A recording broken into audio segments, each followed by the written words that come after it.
صراط الذين أنعمت عليهم. بسم الله الرحمن الرحيم. الحمد لله رب العالمين والصلاة والسلام على سيدنا محمد مفتاح باب رحمة الله عدد ما في علم الله صلاة وسلاما دائمين بدوام ملك الله وعلى آله وصحبه وسلم. سبحانك سبحان الله والحمد لله ولا إله إلا الله الله أكبر ولا حول ولا قوة إلا بالله العلي العظيم عدد كل حرف كتب أو يكتب أبدا عابدين والدهر الداهرين. سبحانك لا علم لنا إلا ما علمتنا إنك أنت عليم الحكيم. ربي اشرح لي صدري ويسر لي أمري واحلل عقدة من لساني يفقهوا قولي وسدد لساني واهدي قلبي بحق سيدنا محمد صلى الله عليه وسلم. اللهم صل وسلم على سيدنا محمد الفاتح لما أغلق والخاتم لما سبق ناصر الحق بالحق والهادي إلى صراطك المستقيم وعلى آله وصحبه حق قدره ومقداره العظيم. Alhamdulillah, segala puji dan syukur kehadiran Allah Subhanahu wa taala yang masih memberikan kita suatu nikmat yang sangat besar, yaitu nikmat sehat wal afiat. Dengan nikmat sehat wal afiat kita masih dikumpulkan lagi oleh Allah Subhanahu wa taala di dalam salah satu tempat yang penuh barakah, tempat yang penuh rahmat, tempat yang penuh maghfirah dari Allah Subhanahu wa taala, insyaallah. Amin ya rabbal alamin. Salawat dan salam atas junjungan kita Nabi besar Muhammad sallallahu alaihi wasallam, serta para sahabatnya dan para pengikutnya ila yaumul kiamah. Ma'asyiral hadirin rahimakumullah, alhamdulillah kita masih di dalam bulan yang penuh barakah, yaitu bulan Dzulhijjah. Termasuk dikatakan oleh Allah Subhanahu wa taala, yaitu indat syuhur indallahi isna asar min kitabillah ma khalaqas samawati wal arda minha arba'atul hurum. Yang mana Allah Subhanahu wa taala menciptakan bulan, yaitu ada 12 bulan. Di antara 12 bulan tersebut yaitu dipilih oleh Allah Subhanahu wa taala yaitu 4 bulan. 4 bulan ini Allah menciptakan bulan ini sebelum Allah menciptakan alam semesta. Jadi sebelum Allah menciptakan langit dengan bumi, Allah sudah menciptakan bulan. Subhanallah, Allah sudah menciptakan bulan. Ma khalaqah. Katanya sebelum Allah menciptakan bulan, langit dengan bumi, Allah sudah menciptakan bulan tersebut. Ada 12 bulan. Di antara 12 bulan tersebut ada 4 bulan yang dimuliakan oleh Allah. Yang pertama bulan Dzulqa'dah, bulan Dzulhijjah, Muharram, dan terakhir yaitu bulan Rajab. Nah, ini Allah memuliakan bulan Dzulhijjah dan juga Allah memuliakan di hari-hari bulan Dzulhijjah. Sampai dikatakan oleh Allah Subhanahu wa taala di dalam Al-Qur'an, wal fajri walayalil asri wasab'i wal watri wal laili idza yasri. Dikatakan wal fajri, yaitu demi fajar. Kalau di dalam tafsir Allah bersumpah dengan makhluknya. Al-fajar itu adalah makhluk Allah. Jadi Allah bersumpah dengan makhluknya, menunjukkan makhluk ini Allah muliakan. Kenapa Allah muliakan makhluk tersebut? Dikatakan oleh ulama, yaitu di fajar ini menunjukkan fajar yaumul arafah. Di dalam tafsir mengatakan fajar yaumul arafah. Kenapa di fajar yaumul arafah? Itulah ketika seseorang melaksanakan ibadah haji, yang membuat sahnya orang yang melaksanakan ibadah haji yaitu Wuquful Arafah. Walaupun dia melaksanakan tawaf, kemudian dia sa'i, kemudian dia melempar jumrah Aqabah atau jumrah yang lain, maka kalau dia tidak melaksanakan Arafah, maka ibadahnya tidak sah. Jadi membuat sahnya seseorang yang melaksanakan ibadah haji dikarenakan Wuquful Arafah. Jadi Allah memuliakan Yaumul Arafah. Sampai dikatakan oleh Nabi kita Muhammad sallallahu alaihi wasallam, man Wuquful Arafah. Orang yang duduk di dalam Wuquful Arafah, maka dia menyangka, ya Allah, mungkin dosa ini tidak akan diampuni oleh Allah, saking banyaknya dosa. Maka dikatakan oleh Rasul sallallahu alaihi wasallam, wahwa minal kabair, katanya. Ini termasuk dosa yang besar. Kenapa dikatakan dosa besar? Dia di Yaumul Arafah dia bersangka kepada Allah, iaitu tidak diampunkan dosanya. Berarti apa dikatakan dari Rasulullah SAW? Pasti diampunkan dosanya oleh Allah orang yang uguful Arafah. Itulah banyak di antara para salaf kita ketika sorehnya ba'dal asal Yaumul Arafah, mereka itu berzikir kepada Allah. Berzikir, selalu memperbanyak ibadah, kemudian berkumpul untuk dekat sama Allah. Untuk apa? Nisbah, menyamakan orang yang uguful Arafah. Ini mendapatkan keutamaan yang sangat besar di sisi Allah Subhanahu wa taala. Nah, kemudian ada juga yang mengatakan wala yamil asri wal fajri wa yalal asri, yaitu 10 daripada tanggal 1 Yaum Dzulhijjah sampai tanggal 10 Allah muliakan. Jadi hendaknya di tanggal 1 sampai tanggal 10 ini perbanyakilah kita untuk ibadah kepada Allah. Dengan apa? Zikir. Banyak zikir, baca Quran. Nah, ulama menyanjurkan terus kita untuk memperbanyak zikir kepada Allah. Tanggal 1 sampai tanggal 10. Terutama yang mampu untuk melaksanakan ibadah puasa. Terutama puasa tarbiyah dan juga puasa Yaumul Arafah. Sampai dikatakan oleh Rasulullah SAW, man shoma Arafah ghufirahu dzunub. Barang siapa yang melaksanakan puasa Arafah, dia bisa menghapus dosanya setahun yang akan datang dan setahun yang sekarang. Jadi seakan-akan dia mengampuni dosa 2 tahun. 2 tahun cukup lama. Jangkau cuman 1 hari mendapatkan penghampusan dosa 2 tahun. Nah, ini luar biasa. Jangan sampai kita meninggalkan amal-amal yang singkat, yang kata kita ibarat kata amal yang basit ini yang sedikit tapi mempunyai nilai yang sangat besar di sisi Allah Subhanahu wa taala. Ada juga pendapat ulama dikatakan wal fajri walayalil asri, ini akhir di dalam bulan suci Ramadan, 10 akhir bulan suci Ramadan. Kenapa? Karena wal fajar di sini di dalam Al-Qur'an luas bahasa Arab. Kadang-kadang siang itu, fajar itu dianggap malam. Malam juga dianggap siang. Boleh untuk bahasa Arabnya seperti itu. Sampai dikatakan fajar ini kenapa walayal asyri, yaitu 10 di dalam akhir bulan suci Ramadan. Di situ juga ada dikatakan oleh ulama tafsir, di situ dikatakan ada Lailatul Qadar. Yaitu Lailatul Qadar khairu min alfi syahr, lebih baik daripada 1000 bulan. Nah, jadi walhasil banyak yang meyakini, yaitu mentahqiq lagi dalam hadis Rasulullah SAW, ma min ayyam, kata Rasulullah, tidaklah ada satu hari katanya yang lebih amalan yang lebih dicintai oleh Allah, habbu ilallahi min ayyamil asra, yaitu wagala Rasulullah min ayyim. Kata sahabat, hari apa ya Rasulullah? Katanya ada hari yang lebih dicintai oleh Allah katanya.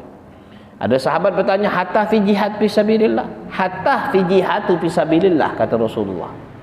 Illa, kata Rasulullah, kecuali orang yang keluar pada dirinya sama hartanya kemudian jihad fi sabilillah, tidak kembali lagi. Maksudnya mati di dalam medan perang. Dia mati di dalam medan perang bisa menyamai orang yang berzikir di dalam 10 hari di dalam bulan Dzulhijjah. Nah, jadi rugi bagi kita kalau tidak mau berzikir di dalam 1 hari sampai tanggal 10 hari bulan Dzulhijjah ini. Banyak-banyak zikir kepada Allah. Sampai ulama mengatakan seperti sekarang kita duduk, fadilah kita dapatkan. Seperti kita dapatkan, yaitu fadilah orang duduk majlis ilmu. Kemudian di antara majlis ilmu Allah berikan 10.000 orang yang seperti solat sunnah, fadilahnya dikalikan 700 di'fan, Allah lipatkan 700 di'fan. Jadi 1000 dikali 700 katanya, berarti 70.000 kita dapatkan fadilah 700.000. Kemudian wa fi riwayat mengatakan 1000 di'fan, yaitu 1000 kali kita dilipatkan ganda oleh Allah fadilahnya kita baru duduk di dalam majlis ilmu. Ini luar biasa, mendapatkan keutamaan yang luar biasa. Kita diberikan oleh Allah hidayat untuk bisa duduk di dalam majlis ilmu, mendapatkan nilai yang sangat besar di sisi Allah Subhanahu wa taala. Ini seseorang itu tidak akan bisa mendapatkan kenikmatan seperti ini, ya tak? Kecuali orang-orang yang hatinya memang tergerak untuk duduk di dalam majlis ilmu. Kenapa? Katalah Habib Abdullah Al-Haddad sering ana jelaskan, al-dunya darul amal. Dunia ini darul amal, wal akhirat darul jaza. Ya, dunia ini untuk kita beramal beh. Wal akhirat darul jaza. Akhirat dapat balasan. Sampai dikatakan oleh Al-Habib Abdullah Al-Haddad, la ya'riful qadar amal illa ba'dal maut. Tidaklah seseorang itu bisa mengetahui amal dia, berapa banyak amal dia yang dilakukan, kecuali kalau dia sudah kembali kepada Allah. Nah, ini yang harus kita perhatikan. Walaupun sekarang kita duduk seakan-akan kita ni duduknya ini biasa, tapi mempunyai makna yang luar biasa. Kalau Allah nak membukakan hijab kita, dikatakan oleh ulama katanya, dibukakan hijab kita untuk thalabul ilmi, kita mungkin duduk di dalam sayapnya malaikat sekarang ini. Duduk di sayapnya malaikat. Nah, inilah yang keutamaan yang Allah berikan atas diri kita. Kalau kita perhatikan berapa banyak saudara-saudara kita dalam saat ini lagi dalam keadaan lalai kepada Allah Subhanahu wa taala. Nah, ma'asyiral hadirin rahimakumullah, mungkin banyak lagi pembahasan tentang bulan atau bulan Dzulhijjah dan keutamaan Yaumul Arafah dan bulan-bulan Dzulhijjah yang dianjurkan oleh para ulama kita. Maka pada kesempatan malam ini kita akan teruskan pelajaran kita. Sebagaimana kita membahas di dalam kitab Khususiyah Ummatul Muhammadiyah, kitab yang menjelaskan keutamaan yang Allah berikan untuk umat Nabi Muhammad, beda dengan umat-umat yang terdahulu.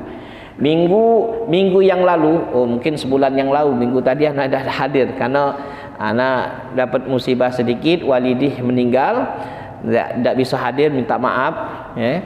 Nah, kemudian waktu bulan yang lalu sudah kita membahas tentang perbedaan di antara umat Nabi Muhammad dengan umat-umat yang terdahulu. Jadi umat Nabi Muhammad ini mendapatkan kemuliaan yang Allah berikan untuk umat Nabi Muhammad ini berkat siapa? Berkat kekasihnya, yaitu Nabi kita Muhammad. Jadi Nabi Muhammad tu bukan mengajak kita untuk suatu kebaikan untuk kita ibarat kata memberikan kita zulumatun ilan nur ibarat kata zulumatun ilan nur, membawa dari dalam kegelapan sampai terang menerang, bukan itu. Tapi berapa banyak keistimewaan yang Allah berikan, ini berkat Nabi kita Muhammad. Salah satunya kita ulangin sedikit, dikatakan tahrimul istighfar lima yaumil id. Diharamkan bagi umat-umat yang terdahulu ketika dia melaksanakan, yaitu sibuk atau nyari pekerjaan di yaumul id. Yaumul id. Jadi kalau seandainya umat Nasrani dengan Yahudi, kalau Nasrani hari Minggu, orang Yahudi hari Sabtu. Nah, pada zaman dahulu ketika pada hari itu tidak boleh beraktivitas sama sekali, tidak boleh. Kenapa? Kalau orang yang beraktivitas seperti orang kaum Yahudi, beraktivitas dari pagi sampai sampai dianya menjelang maghrib, tidak boleh beraktivitas sama sekali. Kalau beraktivitas, Allah memberikan azab langsung. Jadi orang-orang Yahudi meminta dihukum Allah. Mereka hari Jumat dia sampai dia buat ngejaluh pada hari Sabtu itu kan memang ketika itu banyak sekali, yaitu namanya ikan di laut itu paling banyak. Jadi dibuat ngejaluh hari Jumat, hari Sabtu santai deh. Hari Minggu tinggal ngambil hasilnya. Tapi subhanallah, dia mengakal-akali hukum Allah, maka Allah memberikan hukuman. Apa di dalam Al-Qur'an? Kunu qiradatan khasiin. Katanya wa kadzalika yatluhum bima kanu yafsukun. Kenapa dikatakan oleh Allah kunu qiradatan khasiin? Aku akan jadikan engkau menjadi keroh yang menjijikkan, katanya. Ini kenapa? Mengakal-akali hukum Allah. Kalau orang-orang dahulu langsung diazab oleh Allah. Orang Yahudi langsung diazab oleh Allah. Tidak pakai ini lagi. Tidak pakai Tidak pakai tawar-tawaran lagi. Langsung diazab oleh Allah. Tapi subhanallah, umat Nabi Muhammad tidak. Umat Nabi Muhammad apa dikatakan? Kalau hari Jumat, ya ayyuhalladzina amanu idza nudiya ila sholati min yaumil jum'at fas'au ila dzikrullah wa dzarul bai'. Wa darabe dzalikum khairul lakum in kuntum ta'lamun. Fa idza qudiyatis salati fantasiru fil ardi wabtagu min fadlillah. Dikatakan kalau umat Nabi Muhammad, kalau hari Jumat, hari Id, Idul Fitri, ibarat kata hari Id, hari yang senang. Tapi umat Nabi Muhammad tidak diperintahkan dari pagi. Kita subhanallah tidak dari pagi kita tidak melaksanakan aktivitas. Kita sampai sempat pagi boleh berdagang, siang boleh berdagang. Cuma apa? Waktu nak melaksanakan solat. Idza nudiyati fi solat. Wa zalabe, tinggalkan jual beli, tinggalkan bisnis, tinggalkan dagang, seluruhnya ketika kita melaksanakan solat Jumat. Dzalikum khairul lakum in kuntum ta'lamun. Kata Allah SWT, kalau seandainya engkau tahu, pasti engkau akan meninggalkan seluruhnya. Nah, cuman kita seperti itu, Tapi kalau kita sebagai umat Nabi Muhammad, umat-umat yang terdahulu, mungkin habis kita nih. Kenapa dikatakan habis? Karena langsung Allah memberikan adab. Berapa banyak saudara kita yaumul Jumat yang meninggalkan solat Jumat? Berapa banyak? Mungkin Allah kalau nak mengadab kita, langsung habis kita nih. Tapi kenapa? Karena kita sebagai umat Nabi Muhammad mendapatkan keringanan ini seluruhnya berkat Nabi Muhammad. Nah, kemudian juga salah satu keutamaan umat Nabi Muhammad yaitu tidak diberikan oleh Allah penyakit seperti umat zaman dahulu. Apa umat zaman dahulu? Yaitu penyakit zaman umat zaman dahulu siapa? Taun. Kan kita kan galak ngomong kau ni taun ini. Taun tu apa? Taun tu penyakit namanya. Penyakit. Pernah taun ini ada juga pada zaman umat Nabi Allah, Nabi-Nabi terdahulu pernah terjadi di zaman tak salahnya Khalifah Sayyidina Umar bin Khattab. Itu juga tidak sampai lama. Nah, yang sekarang inilah terjadi di negara kita ni seperti Covid. Ya tak? Covid corona kalau kita. Tapi subhanallah, mereka itu bukan kita apa. Walaupun penyakit taun ini katanya penyakit taun ini lebih mematikan daripada penyakit kita sekarang ini. Kenapa? Ini penyakit umat yang terdahulu. Sampai ada ulama mengatakan, ya taun katanya, kau ketika pada saat itu engkau punya penyakit berapa ribu engkau bunuh katanya. Berapa ribu engkau bunuh. Kata taunnya, wahai katanya, dulu ada ulama katanya aku tidak banyak membunuh katanya. Aku cuma membunuh 2.000 orang katanya. Sisanya tapi di dalam catatan engkau sampai puluhan ribu. Itu katanya aku membunuh cuma 2.000. Sisanya itu katanya dikarenakan dia itu karena sakit, ketakutan. Ketakutan akhirnya dianya mati bukan disebabkan oleh aku katanya. Ini subhanallah. Nah, ini kenapa? Kita ni sebabnya kita bakal mati itu karena kita jauh sama Allah. Turun daripada imun kita. Setelah turun dari imun kita, maka agama kita dak kati. Agama kita dak kati, keimanan, keyakinan kita dak kati. Itulah sebabnya kita akan lalai kepada Allah dan kembali. Ya tak?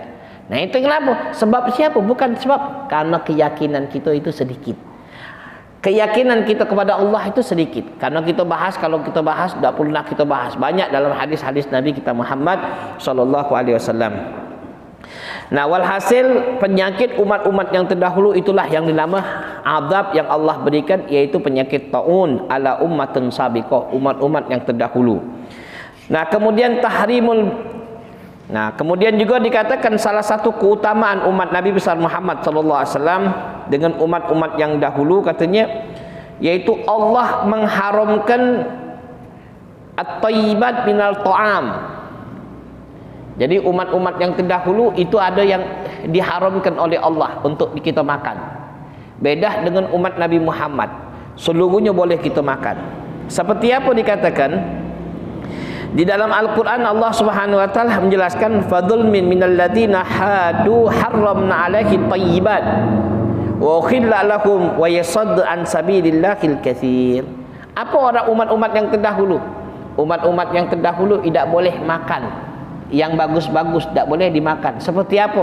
Tidak boleh makan daging sapi, tidak boleh. Itulah kalau sekarang Ya, maaf bukan kita ini perbedaan. Kalau orang Hindu itu tidak boleh makan daging sapi. Kenapa? Itu sebagai ibadat kata pujaan bagi dia. Orang-orang dulu memang pada zaman dahulu mereka itu tidak diperbolehkan makan daging sapi. Itu umat-umat yang terdahulu.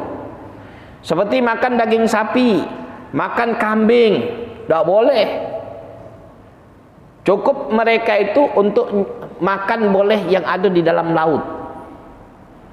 Yang dabbah, yang kaki 4 tak boleh. Kenapa katanya? Fadhul min alladzina hadu harram alaihi thayyibat. Diharamkan di dalam Al-Quran. Haramkan khillal lahum. Mereka itu bisayyid. Untuk apa? Untuk berburu. Mereka itu kalau untuk berburu diharamkan.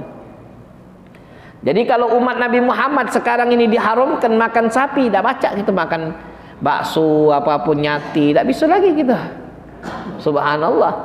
Tapi subhanallah, untuk umat Nabi Muhammad Allah memberikan seluruhnya dihalalkan oleh Allah. Cuman yang tak dihalalkan oleh Allah cuman 2. Apa? Yaitu al-kalbun dengan hinzil. Yang lain yang ada di dalam muka bumi tersebut halal hukumnya. Sapi, kambing, kerbau, hatta kita kuda lagi boleh kita nak makan. Kalau pengen kita nak makan boleh. Tapi yang diharamkan, yang najis cuma 2, yaitu al-kalbun wal hinzil, yaitu kalbun dengan hinzil. Kenapa? Di dalam Al-Quran dah jelas. Hinzil itu babi itu sudah jelas. Tapi dak katik menjelaskan tentang anjing. Karena anjing yaitu Rasul sallallahu alaihi wasallam dengan hadis yang sahih menisbahkan hukumnya seperti hukum yang ada di dalam babi. Kenapa? Najisnya itu, bakterinya itu lebih banyak dibandingkan yang biasa. Itulah yang diajarkan oleh Nabi kita Muhammad sallallahu alaihi wasallam. Nah, ini keutamaan. Kemudian juga salah satu tahrimus salatu illa fi maudhi' mahsusan. Nah, perbedaan lagi untuk umat Nabi Muhammad dengan umat-umat yang terdahulu. Kalau umat Nabi Muhammad katanya, kalau umat-umat yang terdahulu tahrim, diharamkan baginya untuk apa? Untuk beribadah. Kecuali tempat-tempat yang khusus. Seperti ketika dianya mungkin di tempat gereja, harus di gereja, tak boleh dia di rumah. Dia tempat peribadatannya di situlah, tak boleh di tempat yang lain. Sebagaimana di dalam kitab, di dalam hadis yang sahih dikatakan oleh Nabi kita Muhammad sallallahu alaihi wasallam, yaitu dikatakan oleh sallam la kalbai'u sautul kanisa, katanya seperti orang yang apa? Kanais itu seperti tempat gereja, tempat peribadatannya. Tak boleh dia ibadah tempat-tempat yang lain kecuali tempat yang di situ. Berarti wa indal bas hadis Ibnu Abbas annahu lam yaku akhadat min anbiya yusalli hatta yablughul mihrab. Tak mungkin katanya tidak ada satu pun anbiya yusalli hatta tempat di situ adalah mihrab. Mihrab itu tempat ibadah jenian. Nah itu. Tapi subhanallah, untuk umat Nabi besar Muhammad sallallahu alaihi wasallam dikatakan oleh Nabi kita Muhammad SAW, wa kullul ardal masajiduha. Setiap muka bumi ini akan menjadi masjid, tempat ibadahnya. Jadi kalau umat Nabi Muhammad terserah. Kalau umat orang Yahudi, orang Nasrani, tak boleh dia ibadah kecuali tempat-tempat yang khusus. Kalau umat Nabi Muhammad terserah, di masjid jadi, di musolah jadi. Tak bisa di musolah, di rumah. Tidak bisa di rumah, kadang-kadang di lapangan. Kita kalau solat Idul Fitri, Idul Adha, ada yang di lapangan. Mahab kita di dalam solat di mana tempat masalah kita tempat WC lagi boleh kita solat. Tapi Ustaz boleh tak? Ya, cuma ni tak pantas. Ya, masa nak solat tempat WC, lapangan besar nak solat tempat WC. Itu tuh perumpamaan. Sangkin di tempat WC lagi boleh kalau itu suci. Ya tak? Boleh. Ustaz kalau anak nak solat di WC, belum ini. Ngapain nak solat di WC? Tempat lapangan besar nak solat di WC. Itu perumpamaan. Sangkin bolehnya dimanapun, kita dianjurkan untuk boleh. Ya dah. Nah, saking diperbolehkan itu khusus untuk umat Nabi Muhammad. Kalau umat-umat yang lain tak boleh. Harus tempat peribadatannya. Di mana tempat ibadat, di situlah dia beribadah kepada Allah. Nah, ini subhanallah. Ini umat Nabi Muhammad ini luar biasa. Siapa yang memberikan itu? Nabi kita Muhammad. Nabi Muhammad itu diberikan oleh Allah untuk apa? Sayang dengan umatnya. Ini. Kemudian tahsisu thahara bil ma'. Nah, kemudian keutamaan lagi Allah berikan untuk umat Nabi Muhammad. Apa? Tahsis, dikhususkan thahara, suci. Suci apa? Suci dengan at-thahara al-ma'ul fitrab. Kalau umat-umat yang terdahulu, dia tak boleh pakai turab, tak boleh dia pakai tanah, tak boleh dia pakai tanah. Kalau dia tak katik banyu, tak boleh dia pakai tanah, mesti pakai banyu. Ustaz, mana pakai banyu? Iya, kalau dia tidak solat, berarti harus digodok berapa banyak dianya melaksanakan, meninggalkan ibadahnya, dia harus menggodok ibadahnya. Tidak, dia akan menjadikan suci bagi dia kalau dia pakai tanah. Kalau zaman dahulu mendapatkan banyu itu sulit, bukan untuk zaman sekarang. Mendapatkan banyu sulit mereka tersebut. Kalau tidak dapat banyu, tidak bisa ibadah, maka dia harus mencari banyu tersebut untuk dia beribadah. Tak tu, maka dia akan mendapatkan hukuman langsung dari Allah. Ya tak? Sebagaimana di dalam hadis juga disebutkan lam yakhilu hatta yajidu thumma ghadha ma fatah, katanya. Maka dia harus mencari dulu. Mencari banyu tersebut, kalau tidak dapat maka dia wajib qadha. Tapi subhanallah, umat Nabi kita Muhammad sallallahu alaihi wasallam, fa innallaha ta'ala ja'ala al-ardha tahuran. Allah jadikan umat Nabi Muhammad di dalam muka bumi ni tanah ini tahur, suci. Jadi suci. Jadi kalau seandainya kita tidak bisa, masalah Ustaz, anak katanya tidak dapat banyu, karena memang banyu tidak dapat, sulit. Bisa kita untuk apa? Bisa untuk kita menggodok, ngambil tayamum. Bisa kita ngambil tayamum. Subhanallah, dijadikan turab fil ardi ini tahurat. Kita dijadikan tanah yang ada di dalam muka bumi ini menjadi suci. Itulah wong galak tayamum itu. Tayamum pakai apa? Pakai turab. Kalau umat yang dulu tak boleh. Ketika kita sudah pakai turab, pakai tanah, wajib lagi tak kita menggodok solat? Tidak wajib godok solat. Kecuali kalau kita akan membahas ilmu tayammum. Ustaz, kalau seandainya tempat kita kebiasaannya ada banyu, tapi suatu hari tak dapat banyu, maka wajib tak untuk kita tayamum? Wajib tayamum, tapi wajib godok. Kenapa? Karena kebiasaan di situ ada banyu. Jadi wajib godok. Tapi kalau tak katik sama sekali, baru tidak wajib untuk menggodok. Nah, itu kakek belajar ilmu fikih. Nah, ini. Tapi keutamaan umat Nabi Muhammad, subhanallah, diberikan oleh Allah. Apa? Kalau tak katik banyu sama sekali, kita tayamum, tidak wajib untuk menggodok. Nah, itu keutamaan umat Nabi Muhammad. Beda dengan umat-umat yang terdahulu. Nah, inilah yang dikatakan oleh Said Muhammad bin Alwi bin Abbas Al-Maliki, yaitu yang Allah berikan untuk umat Nabi besar Muhammad sallallahu alaihi wasallam, yaitu keutamaan demi keutamaan yang Allah berikan, yaitu umat Nabi Muhammad, sebab dari Nabi kita Muhammad.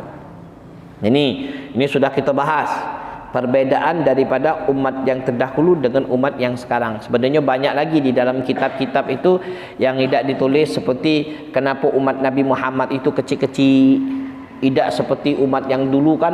Umat seperti kaum Nabi Allah Hud itu besar-besar sampai gunung ini ditatahnya.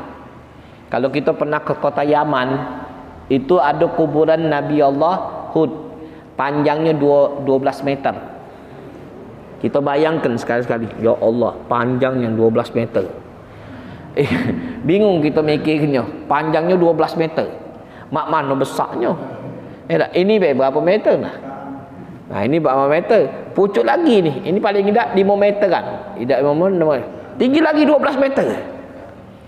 Itu gunung di tahatnya. Dibuatnya jadi rumah gunung tersebut. Saking kuatnya. Padahal umat Nabi Muhammad paling abdulnya umat. Kenapa tidak kuat? Itu menunjukkan umat Nabi Muhammad tu tak boleh sombong. Tidak menunjukkan sombong, dhaif. Tapi apa? Tapi mengalahkan daripada umat-umat yang terdahulu.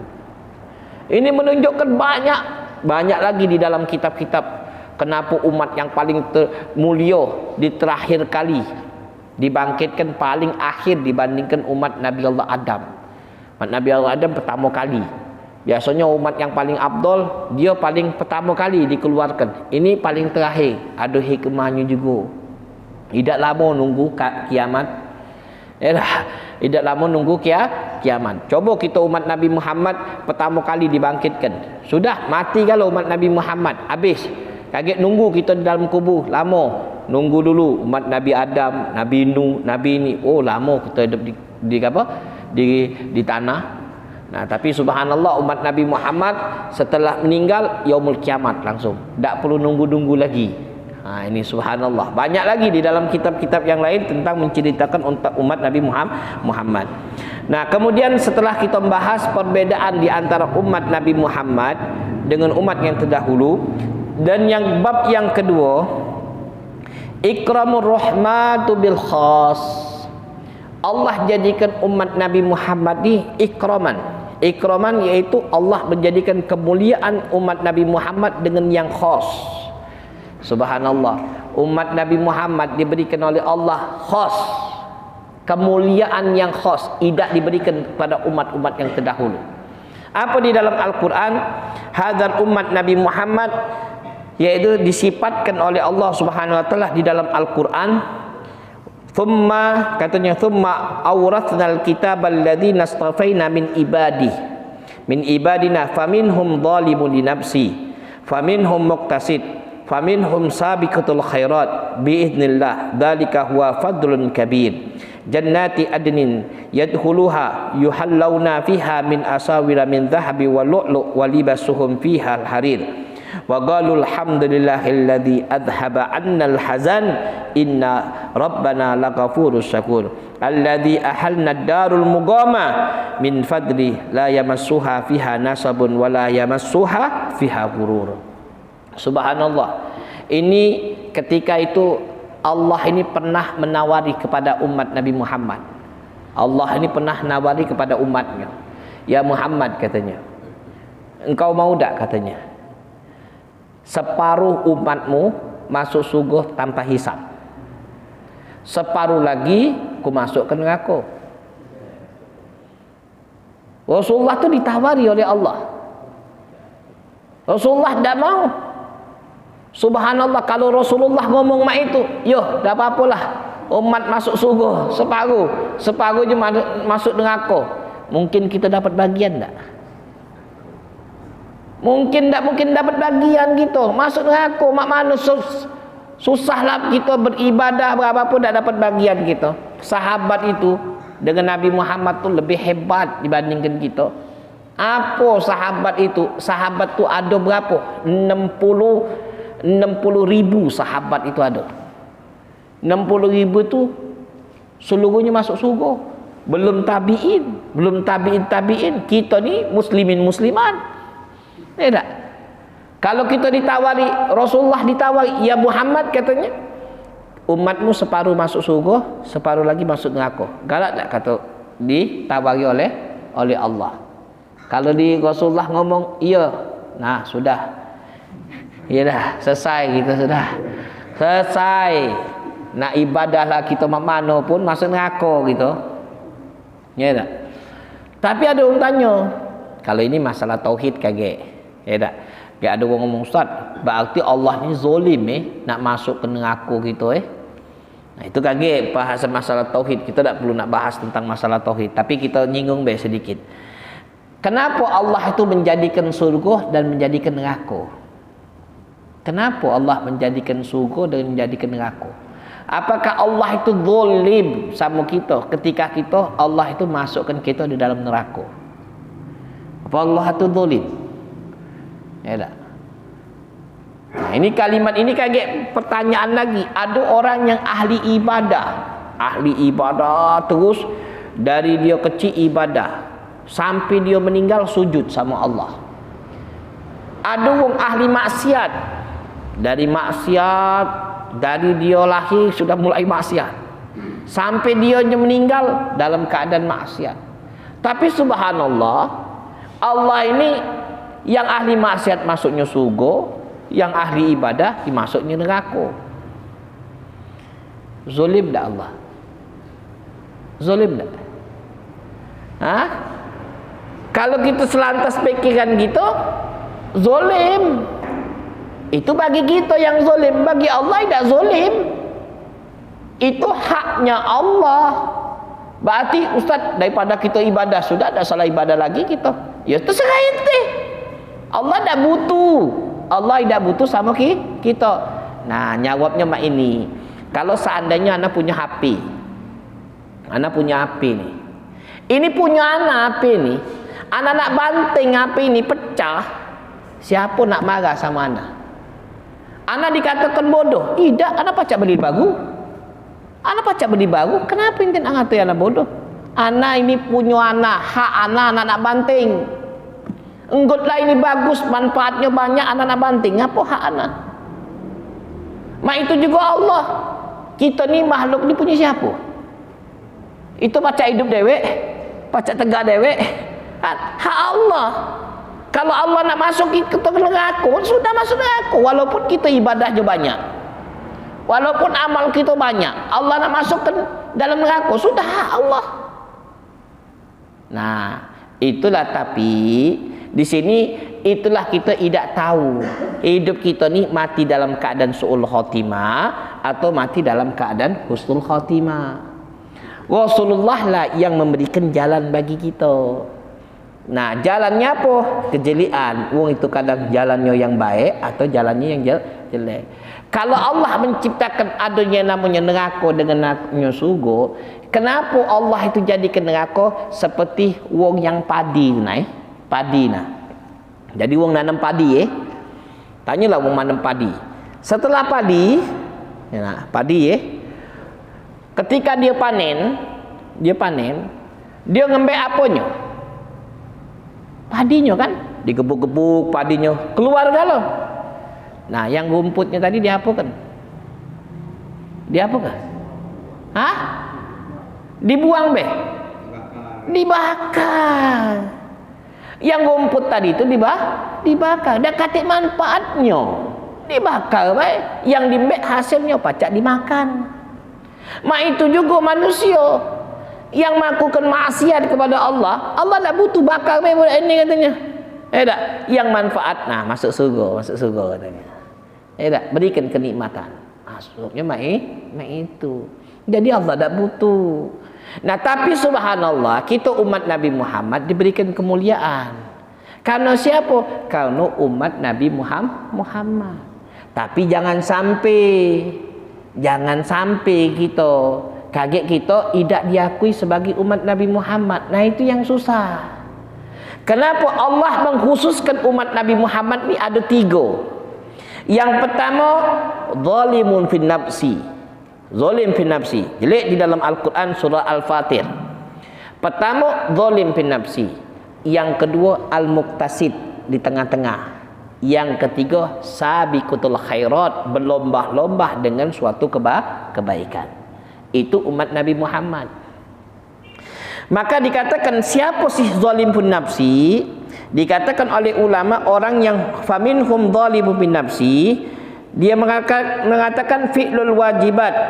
Ya dak, mufradatan fi ba'dul wajibat tarkabul li ba'dil munkihat wa huwa khalitus salihil akhar. Orang yang zalim bin nafsi, mereka itu meninggalkan yang wajib. Maksudnya tidak solat, tidak puasa, tidak mau zakat. Itu zalim bin nafsi. Zalim pada dirinya. Nah, zalim pada dirinya. Zalim. Wong yang tidak solat, Tak? Dia zalim pada siapa? Ada orang yang tak solat. Inti masalah tak solat. Si A itu tak solat. Inti zalim sama siapa? Pada inti diri dia. Pada dirinya, diri dia dewek yang zalim. Bukan pada orang yang lain, pada diri. Dia tak puasa, dia dewek yang zalim pada dirinya dewek. Jadi tak perlu. Ada yang namanya muktasid. Siapa yang muktasid? Dikatakan oleh ulama, wajibatun, dia melaksanakan yang wajib tapi meninggalkan yang haram. Dia melakukan solat, melakukan apa-apa, yang haram ditinggalkan, tapi masih melakukan perbuatan yang makruh. Itu namanya al-muktasid. Apa? Wa minhum muktasid. Orang itu yaitu orang muktasid. Ada yang wa minhum sabiqatul khairat, orang yang berlomba-lomba dengan suatu kebaikan. Minhum Ibnu Abbas mengatakan tiga-tiganya masuk surga gala-galanya. Subhanallah, umat Nabi Muhammad masuk surga gala-galanya. Tidak dipilih separuh masuk surga, separuh tidak. Kalau kita Rasulullah milih itu, mati kita. Tak mungkin selamat kita. Tapi tiga-tiga ini masuk surga umat Nabi Muhammad. Tapi ada prosesnya. Ibnu Abbas mengatakan, Ibnu Abbas mengatakan, sabiqatul khairat yadkhulul jannah bighairi hisab. Orang yang sabiqatul khairat, orang-orang yang berlomba untuk mencari suatu kebaikan, ya dak solat, habis solat kaget masuk sunnah, habis sunnah kaget ada kesempatan baca Quran, habis baca Quran zikir, ada apa-apa. Itulah kalau kita bahas tentang di dalam kitab lagi, kenapa umat Nabi Muhammad sallallahu alaihi wasallam diberikan nau' minadz zikran. Nau' minadz zikir. Nau' minadz zikir ni ibarat kata banyak-banyak bidang zikirnya, macam-macam zikir. Karena umat Nabi Muhammad atau manusia ni cepat malal ni cepat bosan. Solawat terus bosan, solat terus bosan, banyak bosan. Tapi subhanallah, kita umat Nabi Muhammad diberikan amalan-amalan yang bisa membuat kita tidak bosan. Bosan solawat, berzikir solat juga baca Quran, atau amalan yang lain yang supaya kita tidak bosan. Itu subhanallah untuk umat Nabi Muhammad. Nah, kemudian apa? Orang yang sabiqatul khairat masuk surga tanpa hisab.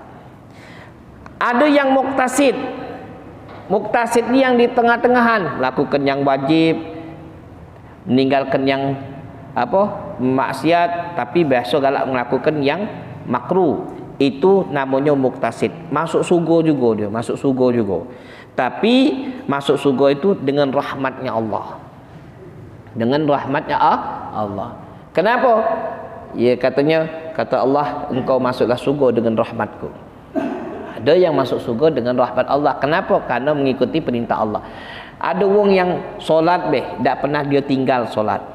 Puasa tak pernah dia tinggal puasa. Kemudian dia meninggalkan maksiat, masuk surga dia. Tapi tak tahu surga yang mana. Apa surga yang paling bawah atau tamannya surga sudah termasuk alhamdulillah ya tak? Jangan pinggiran surga. Mengaku itu tak? Nah ini harus kita yakini. Yakini kenapa? Salah satu arkanul iman yaitu percaya dengan qadar wal qadar. Nah, kemudian ada yang dinamakan zalim fi nafsi, zalim pada dirinya dewek. Siapa orang-orang yang zalim pada dirinya? Mereka itu tidak solat, bukan zalim fi ghairihi. Nah, ini bukan zalim fi ghairihi. Bukan zalim dengan wong yang lain. Kita zalim sama wong lain, tak boleh, itu dapat balasan. Tapi zalim pada diri dewek, tak solat, tak puasa, tak zakat, tidak dia melaksanakan ibadah haji kalau dia mampu, itu zalim pada dirinya dewek. Bukan dia menyakiti wong, itu zalim fi ghairihi. Dia ini akan masuk surga juga. Tapi apa? Bi syafaatil uzmah. Syafaat dari Nabi kita Muhammad. Itulah kelak fil yaumul qiyamah ada namanya syafaatul uzmah. Syafaat yang diberikan oleh Allah sebesar-besar syafaat yang Allah berikan. Wahai Muhammad, engkau pergilah, berikanlah syafaat seluruhnya umatmu. Siapa kau yang kehendak engkau masuk dalam surga. Nah, yang ditakuti diakui tak kita sebagai umat Nabi Muhammad. Nah, itu kaget kita dia, ya Rasulullah, aku sebagai umatmu ya Rasulullah. Kata Rasulullah, kau ni solawat tak pernah kenal tidak. Mana nak jadi solawat ini? Ya tak? Mana nak kenal? Kenal tidak minta tolong ya tak?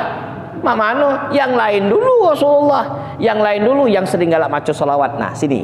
Yang galak maca ini. Nah, sini. Itu macam di dalam itulah dikatakan ba'du mula ad-dunya misluhu fil akhirat. Dunia ini gambaran akhirat. Ya tak? Dunia ini gambaran akhirat. Mak ini adalah dunia, itulah akhirat. Kalau dunia kita seperti ini, ya tak? Gampang kalau kita dekat, maaf, kalau dekat sama wong pocok, gampang urusan kita. Gampang, tak sulit. Lancar. Tapi tak kenal, sebulan masih di bawah tu lah, tak naik-naik. Tidak naik-naik. Nah, kalau dekat wong pocok dengan baik, mak itu juga kelak fil yaumul qiyamah dekat sama Nabi Muhammad, cepat masuk surganya. Tidak dekat, tunggu baik. Tunggu dulu, lama nunggu ngako sehari mebeh, kata ulamanya sehari beh. Berapa? Seperti 1000 tahun. Sehari itu. Mak manalah. Paling ringan azabnya Allah itu pakai sendal. Neraka tu, neraka paling ringan azab neraka tu pakai sendal. Sendal dari api neraka. Panas kaki ngodok kepala. Bayang ke ngodoknya di kepala. Panasnya di kaki, ngodoknya kepala. Bayangkan kita. Itulah katalah Habib Abdullah Haddad, tafakkur fil akhirat asallahu yadfa'u bik, katanya. Tafakurlah untuk akhirat, dikatakan oleh Habib Abdullah Haddad, semoga engkau akan bisa bermanfaat di dalam hidupmu, katanya. Jadi kalau kita tafakur, ya Allah, mak manalah dikubur saro, ini saro, akhirat saro, dah. Asallahu yanfa'u bih. Maka dengan berfikir ini, tafakur ini, engkau akan bermanfaat, akan menjadikan semoga Allah memberikan manfaat kau di dalam dunia, katanya. Itu kata Habib Abdullah Haddad. Jadi kita benar-benar, kita ni hidup kita ni tak akanlah lama. Jadi walhasil wong yang masuk surga, umat Nabi Muhammad masuk surga kalau cuman ada prosesnya. Nah, insyaallah kita akan teruskan lagi minggu yang akan datang, masih kita akan bahas ikramul ummatul Muhammadiyah dan juga termasuk ummatun wasatah. Umat Nabi Muhammad itu umatul wasatah. Apa sih umat wasatah? Insyaallah kita akan jelaskan minggu yang akan datang, dan kita biar tahu siapa itu Nabi Muhammad. Nah, kita tahunya Nabi Muhammad itu nabi bae. Nabi bae tahunya. Tapi tak tahu siapa yang hakikat Nabi Muhammad. Itulah kalau maulid besar-besarkan, muliakan Nabi Muhammad. Kenapa? Kita baru tahu Nabi Muhammad itu seperti itu. Sebenarnya mazhabnya Nabi Muhammad kelak fil yaumul qiyamah lebih besar daripada yang diberikan oleh Rasul sallallahu alaihi wasallam di dalam dunia. Kelak fil yaumul qiyamah itu lebih besar lagi mazhabnya. Nah, ini jadi wajar ada orang yang mati untuk Nabi Muhammad, ada orang yang berkorban untuk Nabi Muhammad, ada yang seluruhnya untuk Nabi Muhammad. Itu wajar kalau kita nyelik sejarah. Ya tak? Kenapa? Karena orang itu tahu siapa itu Nabi Muhammad. Nah, itu kita tahunya Nabi Muhammad ngajak akhlak yang bagus, ngajak masuk Islam, itu baik yang kita tahu. Itulah karena irtibat kita kepada Nabi Muhammad biasa. Tapi kalau orang yang tahu siapa itu Nabi Muhammad, itulah sahabat kita. Seduri be, siapa namanya? Duri be kalau tertusuk di dalam diri Nabi Muhammad, katanya aku tak redha. Lemaklah aku dibunuh sekalipun, jangan sampai duri kena Nabi Muhammad. Itu subhanallah. Karena siapa? Karena dia tahu siapa itu Nabi Muhammad. Itulah kalau Nabi Muhammad ngomong, mas ini sekali, langsung cepat sahabat tuh. Tak ada nak nunggu-nunggu cak kita. Nak jadi mak mana? Itu sahabat disuruh kau sana depan musuh, ya tak, di dalam perang, kau masuk di markasnya, kau bunuh, katanya. Masuk markasnya bunuh. Ini banyak bala tentara. Dia masuk dibunuhnya. Ibarat kata jenderalnya dibunuhnya. Tas, bawanya palaknya kepada Nabi Muhammad. Tidak bertanya-tanya Nabi Muhammad mak manolah kaget ini mak ini, kaget anak tertangkap. Tidak, dia pengen mati di situ. Subhanallah, itulah para sahabat. Kalau kita banyak bertanya. Ya tak? Karena apa? Karena kita belum tahu siapa itu Nabi Muhammad. Nah, insya-Allah kita akan jelaskan lagi, yaitu minggu-minggu yang akan datang, tentang bagaimana kemuliaan umat Nabi Muhammad itu berkat Nabi kita Muhammad sallallahu alaihi wasallam. Amin ya rabbal alamin. Rabbana atina fid dunya hasanah wa fil akhirati hasanah wa qina adzabannar. Wa sallallahu ala sayyidina Muhammadin nabiyyi wa ala alihi wasallam. Alhamdulillahirabbil alamin.